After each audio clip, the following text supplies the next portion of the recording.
الله أكبر الله أكبر.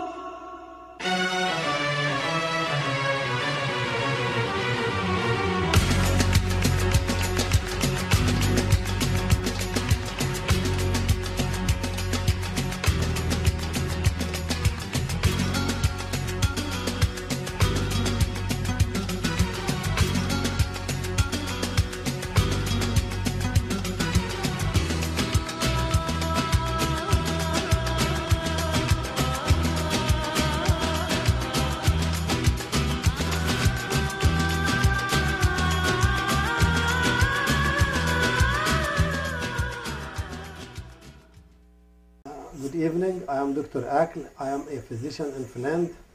Today we are honored to have Dr. Page. Dr. Page is the only physician doing minimally invasive procedures using laparoscopy for gynecological cancer. Dr. Page highly specialized in this area, and we're going to ask her more about those minimally invasive procedures. Welcome, Dr. Page. Thank you. Dr. Page, I understand you are the only one doing a minimally invasive procedure in Finland? I should say I'm trained in minimally invasive gynecology. I did my fellowship in Atlanta, Georgia for 1 year and then came back to Hurley Hospital.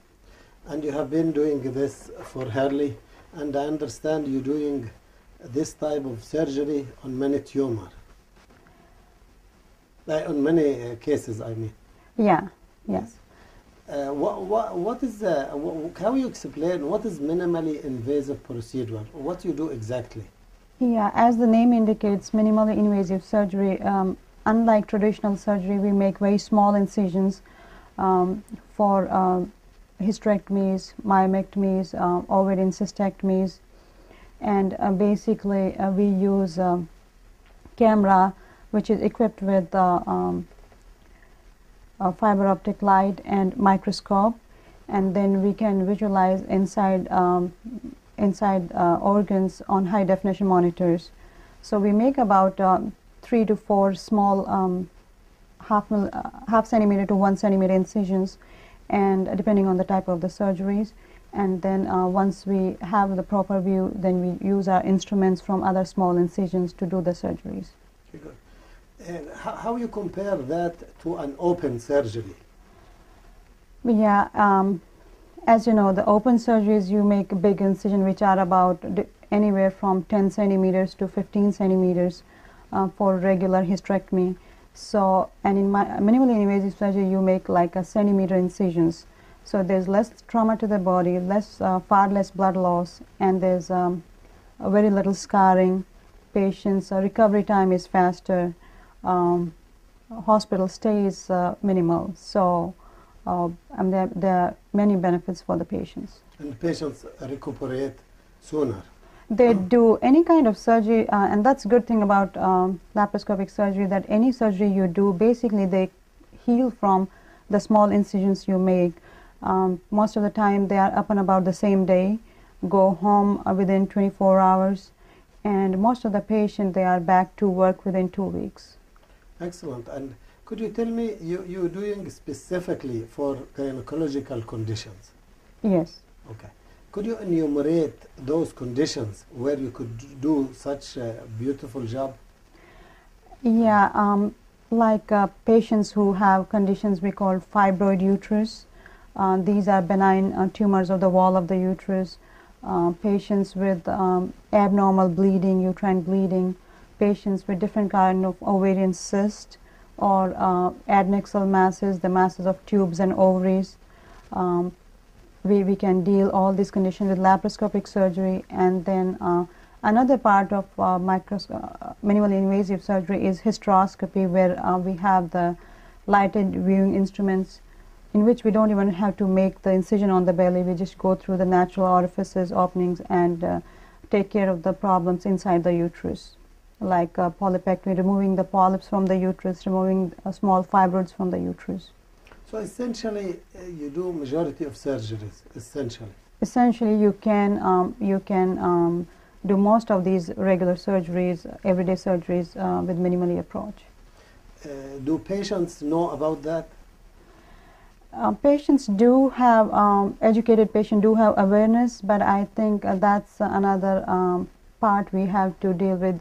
Patients we need to make them more aware of these options, so that when they go to their gynecologist, they talk about it, and hopefully people who do not perform these surgeries, for patients' benefit, they should probably refer these patients to people who can do these surgeries. Is any problem with such surgeries, like any potential complications? As any surgery, the minimally invasive surgery also have risk of complications, and they are pretty much the same as traditional surgery. Complications for anesthesia, injuries to other organs, or blood loss, infections, but they are far less than traditional surgeries. Yes, and because the amount of scar and so on would be also smaller, so there would be less side effects later on. Yes, that's true, because the infection rate is almost close to minimal with minimally invasive surgery. Blood loss is again far less than traditional surgery. Anesthesia complication remains the same for both traditional and minimally invasive, but the complication of surgeries are definitely less than traditional surgeries. How do you compare that to Da Vinci or robotic surgery? Basically, the principles are the same. For robotic surgery also, you have to use laparoscope. The benefits for the surgeon are that it causes less fatigue, because the surgeon can sit on the console, and Da Vinci surgery is more helpful for people who really are not trained in laparoscopic surgery, because the robot makes it easier for them to do the suturing and certain procedures. But then again, you have to have basic knowledge of your anatomy, basic knowledge of your instrumentation, and how to perform the procedure. So the outcome is essentially the same. Outcome essentially is pretty much the same, but robotic surgery, you make a few more incisions. Yes. And the incisions could be a little larger than your laparoscopic surgery, because the robotic instruments are bigger than laparoscopic instruments. So your territory is the intra-abdominal area? Yeah, intra-abdominal, and we try to restrict ourselves to pelvis more. Okay. Yeah. Yeah, primarily. But Primarily, yes. So really, there is no advantage for patient to go for robotic if they go with someone like you to do minimally invasive procedure. Yeah, people who can do a laparoscopic surgery, they don't have to have a robotic approach, because you save time on docking, undocking, and essentially you can perform the same surgery in less time. Yes, it's just you have to be, the difference, the way I understand it, the surgeon has to be more expert, as in your case. Yeah, you have to be trained, you have to have your good hand-eye coordination, and you should be able to perform those surgeries with your straight stick instruments. So what's the future of minimally invasive procedure? As we talked about, I mean, having seen all these benefits patients get from minimally invasive surgery, we hope that we can convert all the open cases to minimally invasive, but it just slowly progressive. In 1990s, I think it was, or late 80s, when the gynecological procedure started, we thought by in next 20 years it'll be converted to all minimally invasive, but we haven't still reached there. Still in the United States of America, about 70% of cases are still done, hysterectomies are done open. So lots of work to do.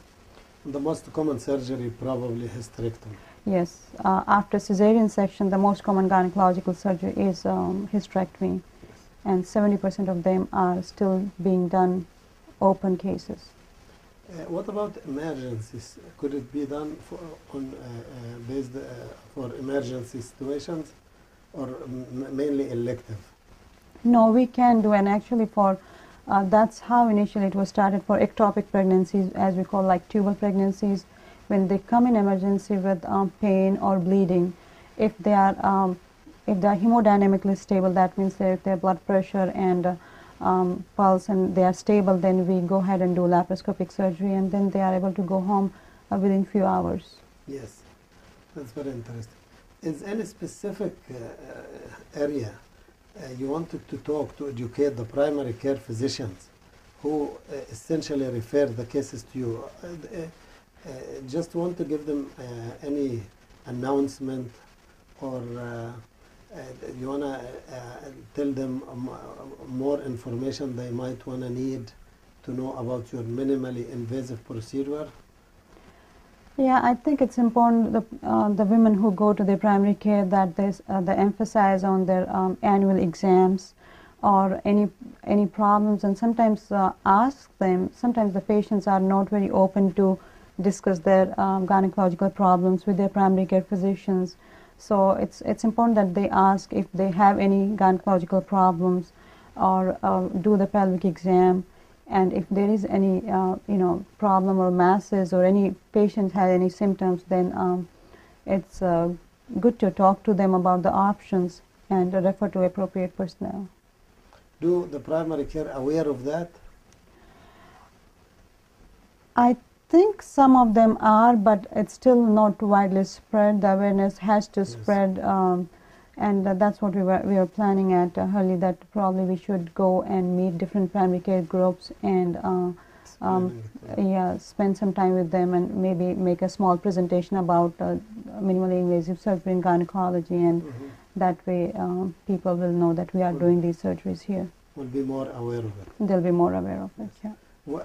Before talking to the patients, I want to ask you, after you do your surgeries, Yeah. you follow them up and so on, same like other surgeries. Could you comment on the follow-up after minimally invasive procedures? Usually I feel, and where I was trained, either the physician himself or the office staff, they'll call the patient, because most of our patients, they'll go home the same day. So we try to call them next day and see how they're doing. And then if they didn't have any complaint, they'll just come in 2 weeks post-op checkup before they want to go back to work. And of course, they can always call us back if they have any issues. What advices you could give to the patients in regard to minimally invasive procedures? Because I'm sure many patients don't know about it, and they go for those big open surgeries. Yeah. And those who know about it, could you make a small statement to the patients? Yeah, I think the people have to be aware, and it's always good to research these days. I mean, everybody has access to internet. If they know their condition, if they have somebody has fibroid or somebody has chronic pelvic pain because of endometriosis, they can always go on internet, search about what are the options, and when they go to their primary care or gynecologist, they should ask the questions: is this surgery possible for me, or am I a right candidate, or can you do the surgery, this kind of surgery for me? So that way they will know if their gynecologist can do that surgery, and if they cannot, then they always have an option to change their gynecologist or being referred to someone else who can do those surgeries.